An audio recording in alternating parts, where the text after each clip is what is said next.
Hi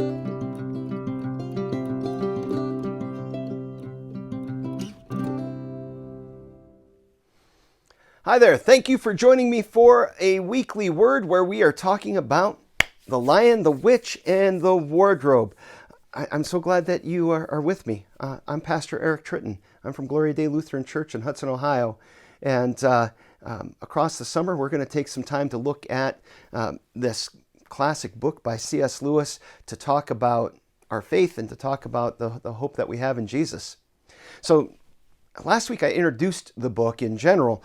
Today the story kind of begins with the children, Peter, Susan, Edmund, and Lucy, making the best of a bad situation. They are out in this big country manor because of the London Blitz in World War II. They're separated from their family, but at least they have each other. And they're on this big country estate. And as they're talking about how they're going to make the best of their situation, one of the things that they talk about is being able to see the wild animals out in the country. And they start kind of naming different animals that they're going to see, foxes and badgers and whatever else. And I think that there's a little bit of foreshadowing that's going on there because they kind of have this image that they're going to be around these animals. And when they get to Narnia, that is indeed what's going to happen to them. They're going to be surrounded by intelligent, talking animals. This is a work of fiction that's helping us to know something that is importantly true. So while they're very excited to be able to explore the grounds, the next day when they get up, it's raining. And instead of exploring the grounds, they decide, we're going to explore this house, which is huge, and there are suits of armor and all kinds of neat things all throughout the place. And in one of the rooms, Lucy, the youngest, finds a wardrobe. And in the wardrobe, she finds a whole bunch of fur coats. Now, this is back before the whole fur is murder movement and all of that type of stuff. And if you've ever touched real fur, it is very nice and very soft and all of that. And she just feels like she needs to get herself in among those coats so that she can feel that. And as she goes into the wardrobe, she kind of keeps going back in and further in and further in. And she thinks, boy, this is a really deep wardrobe. And eventually, instead of feeling soft fur, like animal fur, she starts feeling prickly fur, as in branches of fir trees. And she notices that it's getting cold. And she comes out into the light, and there's a lamppost that is just kind of in the middle of a wood. And she's looking around at the forest, at the snow, and she meets one of the first citizens of Narnia that we meet in the book. The first citizen of Narnia that we meet in the book. A character by the name of Tumnus. Now, Tumnus is a faun. F-A-U-N. This is a creature that comes to us out of Roman mythology. A faun, from the bottom down, or from the waist down, I should say, is a goat with hooves, and from the waist up is a human, except they tend to have curly hair and horns. And this is one of the things that Lewis does, is he recognizes that mythology can be a powerful tool to express important truths. So he feels very free to use mythological symbols and images throughout the books in order to point us to some truths about Jesus. And in this case, Tumnus is just a character. He comes in. He's an important character as we go through the book. He's going to reveal some things to us in his conversation with Lucy. He's going to reveal that Narnia is a world without humans, or at least it seems to be. There is one character, the White Witch, who kind of presents herself as human, but we will learn that she's really not. It's from Tumnus that we learn that Narnia is a land that it's always winter and never Christmas. We learn that Tumnus is a kidnapper. He has been given a job by the White Witch He puts it this way. He says, I had orders from the White Witch that if ever I saw a son of Adam or a daughter of Eve in the wood, I was to catch them and hand them over to her.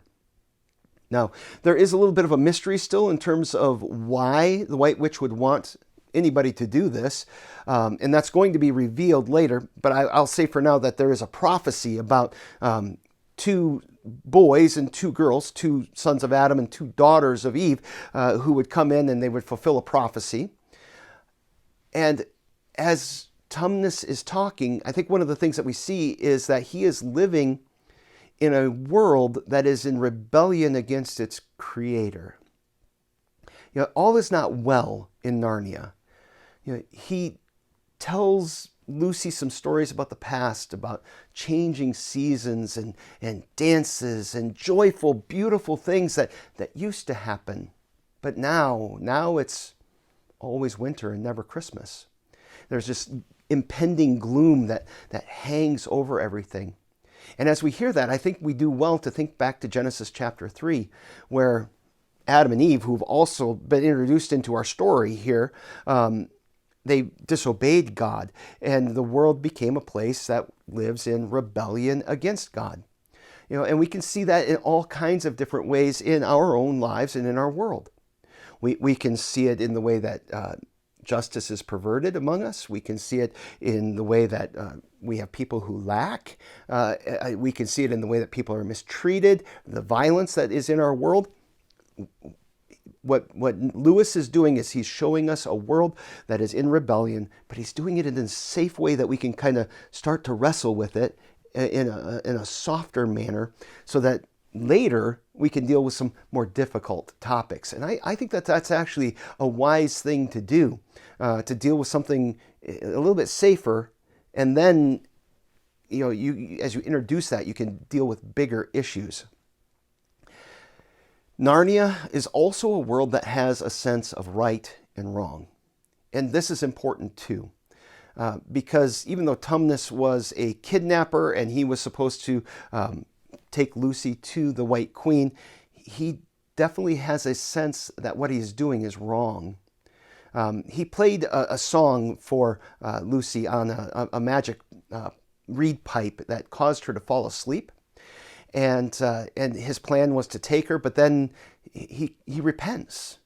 He recognizes that what he's doing is wrong. He has a change of heart, and he chooses at his own personal risk to do what is right, namely to take Lucy back to the lamppost so that she can find her way home.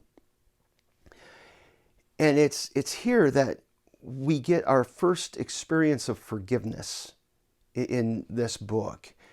And Lucy is often the character that does the right thing at first. It's one of the things I love about that character. And even though Tumnus had tried to kidnap her, he did, in the end, do the right thing. And as they're parting, there is this lovely scene, and she very much forgives him. And that is an important point of conversation in our families, too.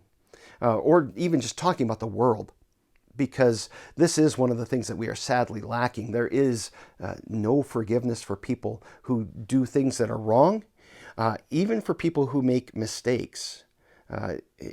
There's very little to no grace in this broken world that we live in. And so now Lewis is introducing that idea of forgiveness to us, which is going to be a bigger deal later. Now, Narnia doesn't really have a context to understand why forgiveness matters. We don't have a context yet in the book in terms of why people can forgive one another. In our lives, we do. And I think it's important for us to talk about this with people, and particularly with our children, that we can forgive each other because Jesus has died and risen for us. And we live in his forgiveness as parents, as children, and we share that forgiveness with each other. And I think that this is a first opportunity to kind of a little chat about that type of a thing. So Tumnus brings Lucy back to the lamppost. Lucy goes back through the fir trees, back through the fur coats. And because she's a smart girl And she knows that it is a very silly thing to shut oneself into a wardrobe. That's a phrase that comes up multiple times in the book, and I think it's one of the ways that we see that Lewis wrote this for children. She comes back out, she sees her way, and she wants to tell her siblings about this because she's had this adventure. But when she comes back, the wardrobe is normal, and the others can't return to Narnia. And there's an important truth here that I think connects to how we understand how people come to faith. In the Small Catechism, we say under the third article of the Apostles' Creed that the Holy Spirit calls, gathers, and enlightens us. He's the one who creates faith in us.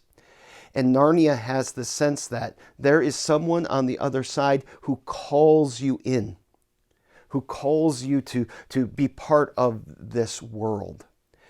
And that's very much parallel to how God works in our lives, that he calls us into a right relationship with him. And this highlights that sometimes when we tell the truth, we're not going to be believed. Because when Lucy told her siblings what had happened, they didn't believe her. And she had to kind of stick to her guns. And sometimes we have to hold on to this faith and hold on to this confession of what Jesus has done, despite the fact that others do not believe us. And there is no earthly proof that's actually available. And this is going to set something up that's important as the book goes on. It's going to set up a conflict with Edmund. Because Edmund is going to be a little stinker through the rest of the book. And his experience, as he finds his way into Narnia, is going to be the focus of our next episode.